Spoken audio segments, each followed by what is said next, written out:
Gaming Bolt has acquired new patents that show Sony's patented ability to have patents, and they also have backwards compatibility on the PS5 and the ability to lock your frame rate. See?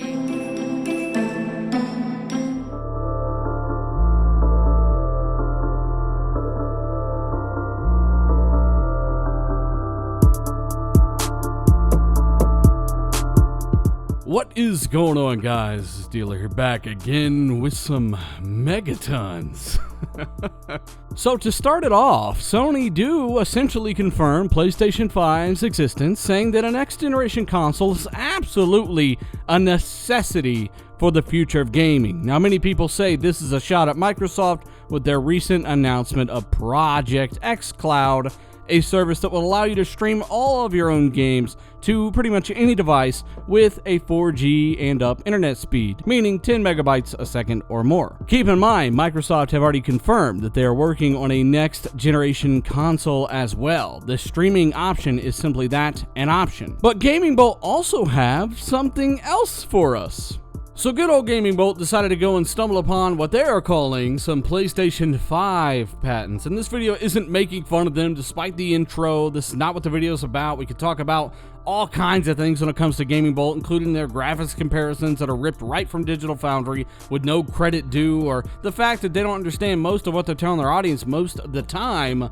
But that's not what this video is about. Now, of course, we're talking about the PS5 patents here, but primarily, we're talking about what this means for Microsoft and the Xbox platform in the race to the next generation. Now, real quick, to those that have been reaching out to me about an Assassin's Creed Odyssey review, sorry, the game's just so massive, I wouldn't be able to do it justice anytime soon, but I will give you my impressions at the end of this video, so I encourage all of you to stick around for that. Enjoy the footage captured on Xbox One X, not PC. On Twitter, people are saying that some of these screenshots are from the PC. Check the gamer score. This is Xbox One X footage. Looks amazing. Let's get into the news, guys. Alright, long intro aside, let's go into what Gaming Bolt are calling absolutely great news for the PlayStation 5. PS5 could support Vsync and backwards compatibility? Now, I know the tech savvy among you are wondering, what the... Vsync? Yeah, we're going to go in on that, okay? Trust me. We're going to go in on Vsync, but let's start with backwards compatibility. Now, they start by saying that backwards compatibility is something that we all crave in our consoles, which is news to me because I thought there was an entire sect of people out there that didn't care about getting the games they've already purchased and having those to go with them. Never mind. Okay. They say Sony are planning to have backwards compatibility in the PS5 in a big way. So hang in there for the rest of this. I'm pretty sure someone was drunk when they typed this out. They say, according to a separate patent, the PlayStation 5 might be looking to replace remasters by inherently having the ability to playing remastered versions of older PlayStation games through emulation. Now, as you can see here, dialogue taken directly from the patent does mention legacy software several times, even mentions how to draw older assets from legacy software, essentially running this on newer hardware.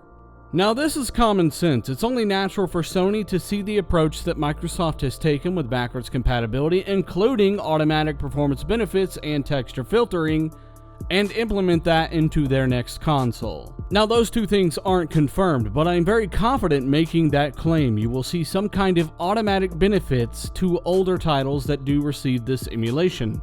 Now, longtime subscribers know that I've been talking about backwards compatibility on the PlayStation 5 for a couple years now, saying that yes, of course, it will have it.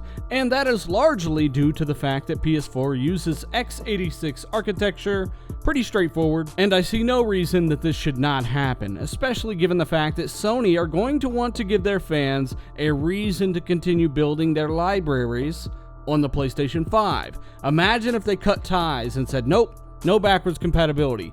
your $1,000+ game library on PS4 would be gone. And guess what? Microsoft aren't going to do that. You've already got all of the Xbox One games. You got over 500 backwards compatible OG Xbox and 360 games that are going to come forward with you on the Xbox 2, the Xbox Scarlett, whatever you want to call it. And if Sony do not follow suit, if they lack backwards compatibility, that is yet another incentive for gamers to consider a new platform, and that's something Sony isn't going to do. So of course, backwards compatibility, common sense, been saying it forever, not sure why people are arguing otherwise, but I'll link that down below so you can read more about it yourself. Let's get into this brand new state-of-the-art feature known as Vsync. So Gaming Bolt covered this one first, and they say it looks like Sony may have a couple new technologies to boast of pertaining to Vsync and backwards compatibility. Well, Gaming Bolt, for one, neither of these are new. As a matter of fact, the PlayStation's nearest competitor has been doing both of these for years. The PlayStation itself has been doing one of these for years. Vsync has been in use in console games since the beginning of time. Now they go on to say that this would help the PlayStation 5 achieve better frame rates. And if we're talking about vertical synchronization here, that is not the case. It simply locks the frame rates to either divide evenly or match the refresh rate, generally 60 Hz, of your display. Now that last part depends completely on the amount of performance you have left over, the amount of overhead you have to give your display. So, if you got 80 frames per second, but you've got a 60 frames per second display, 60 Hz, then if you turn Vsync on, you're going to lock it to the native refresh rate of that display. You will not have a bunch of frame tearing, etc. Same for frame rates under 60. You can lock things to 30 through Vsync to eliminate that uneven divide that causes judder. That is the simplest way I know to describe it, a very basic example of one type of Vsync. Long story short, it does not increase performance, but they do go on to mention something else. The patent goes to speak of vertical blinking, but the description that they give of vertical blinking in this article isn't all that descriptive. As a matter of fact, Vsync accomplishes the exact same thing they describe in the article. Now personally, I'm not sure where they're going with this. I'll link it down below so you can read it, but I can already tell you the PS5 will support FreeSync. That is enabled through the newest HDMI standard and should be a given for the console. So whether or not this is referring to some kind of FreeSync technology or it's just Gaming Bolt not knowing what anything is, it really doesn't matter. You can pretty much count on FreeSync making its way to the PlayStation 5 either way. In any case, PS5 is looking to be substantially faster and more capable than PS4, especially on the CPU side. With new Ryzen-powered APU cores, you are looking at far better destruction, animation, AI, physics, all kinds of good stuff. Frame rates should be much higher as well. Same goes for the next generation Xbox. Question is, who's going to have the faster hardware? Who's going to take that loss on the kit to get the advantage with compute power? Microsoft or Sony, Xbox or PlayStation? We will have to wait and see.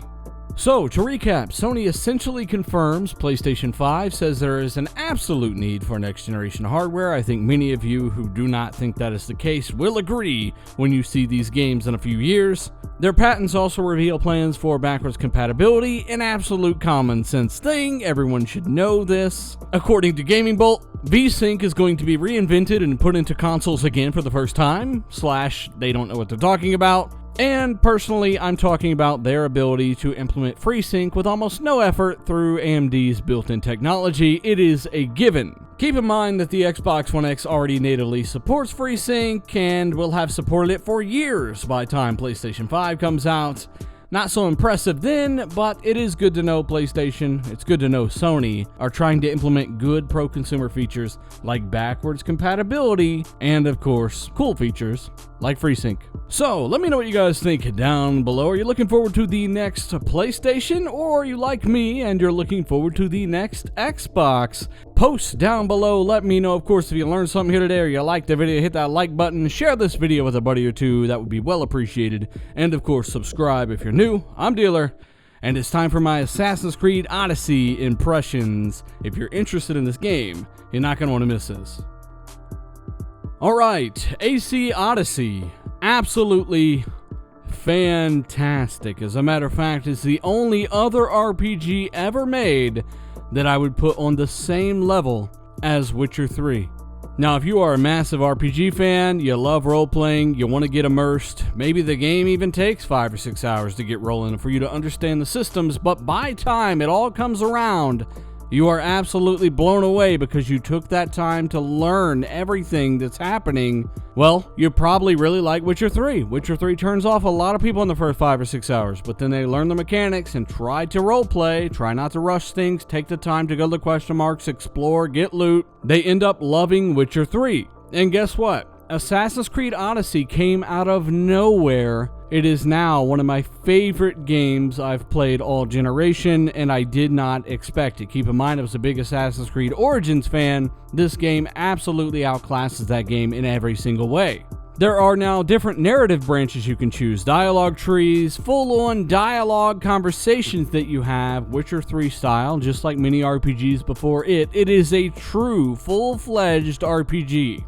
The modern day stuff, I do not care about the anime stuff, honestly, so if you're interested in that, maybe you will not like this one. But then again, I have not completed a game, so maybe that stuff is pretty heavy somewhere throughout the story. But as of right now, very little of it, and to someone like me who thought the lore was a bit antiquated, I think it makes the game better. As a matter of fact, I think they should phase that stuff out over time. The game here is just really good. It's actually got proper side missions. Yes, there are lower tier side missions that are kind of blah, hey, go here, kill everything. Hey, can you deliver this? Yes, that's in the game. But there are also tier 2 side missions, I'll call them, that are actually pretty interesting and take you to several locations, and you end up getting some really cool loot. And then you have the main narrative, which has several different endings, 9 different variants, apparently, and there's a lot to this. So once again, to beat this game, I just refuse to rush it. I refuse to blow through it. There's nobody that reviewed this game on day one that even saw a fraction of what this game has to offer. I am over 40 hours in and feel like I am just cracking the surface. There's a lot of complainers and whiners out there, people that didn't even play the game, talking about how grindy it is while they're sitting there playing Destiny 2 simultaneously. I have experienced zero grind in this game, zero, but keep in mind I am the type to explore. I go to those question marks. I paid for a big game here, and I intend to see it. So I'm going to the question marks, I'm exploring, I am doing what people who really play a lot of RPGs tend to do, and that is role play, have a good time along the way. It's not the destination here, it's the journey, and as a result, I am over-leveled for the main quest. Zero grinding, just doing what I want to do, exploring what I want to explore. Microtransactions are pretty much all cosmetic. Yes, there are XP boosts, just like there were in last year's Assassin's Creed Origins. Funny no one talked about that. But as I mentioned, I am over-leveled. Absolutely waste of money if you go in for these XP boosts. If you're actually playing an RPG game, how you probably should. By many people's definitions of grinding, Witcher 3 would also have a ton of grinding, being, hey, I need to be level 33 to do this quest, and I'm only level 23. I have to grind to get up to level 33. According to what I'm hearing online, a lot of people are using that as an example of grinding, when in fact, you just aren't supposed to do that quest yet. It is designed to be as such. But there are tons of other quests that you are supposed to do in the meantime. And I just think people need to be really clear on what type of grinding. Is it Destiny grinding? And no offense to those who love Destiny, but is it grinding as, hey, I need to do this strike over and over and over to get cool loot?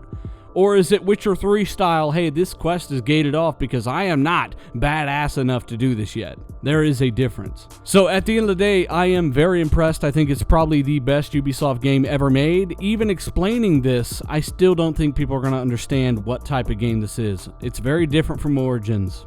There is also a naval aspect, Black Flag style, where you can explore, dive down. All of the water is diveable and explorable now with sharks and other wildlife that will attack you.